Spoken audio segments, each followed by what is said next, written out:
good morning po. Good morning. Ito po ang yung Daddy Pod Edwin TV. Dito po ngayon tayo sa Airport Lounge. Ayan, first time ko lang po makapunta rito sa Airport Lounge. Ngayon po, ito po yung OFW Lounge na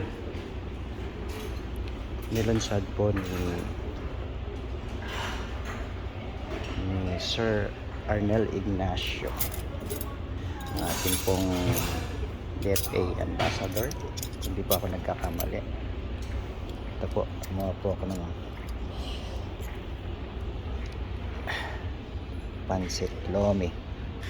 Marami po silang available po na pwede natin kainin. Meron pong arroz caldo. Ito po yung ating Lomi. Sarap po, mainit-init pa na Pancit Lomi.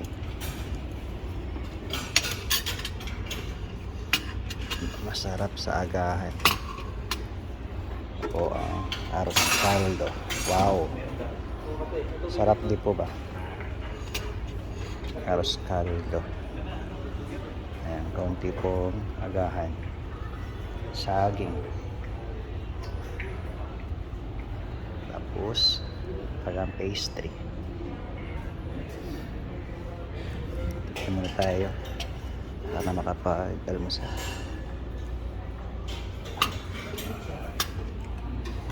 Ito pa po, may mga available po tayo mga pastry, ano. Ito po, pwede ito tayo matulog. Ito tayo mag-relax muna bago yung mahabang flights natin. Ito po, meron po tayo mga 3 charging station. May makikita nyo po rito yung domestic flights nyo po, kung kailan muna kayo lilipad. Yan, may pakape. Ito po, pwede matulog dito, pwede magpahinga. Kape. Pwede natutulog, papahinga. Kaganda na ito, maraming charging station, marami.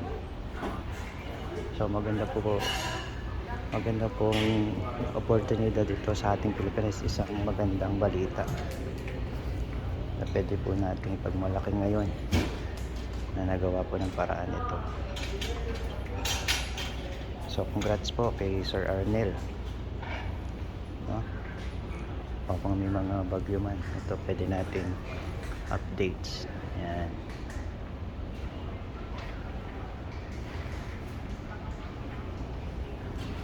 Yan po, no?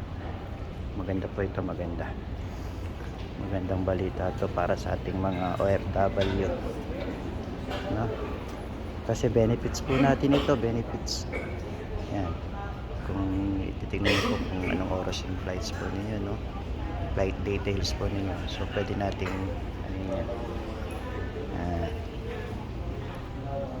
umikot lang tayo, so malaki po yung ano yan, no? May mga free drinks, no? Kung gusto nating free coffee po. Okay, isa sa mga pinagmamalaki ngayon na nagkaroon ng OFW Lounge. Benefits po sa ating mga kababayan na nagpapakahirap hanap buhay sa ibang bansa. Ayun lang po. Sige po, sundan nyo po, i-follow si Daddy Pod Edwin, Daddy Pod TV. Okay po. Sige po, hanggang po sa muli. Annyeong.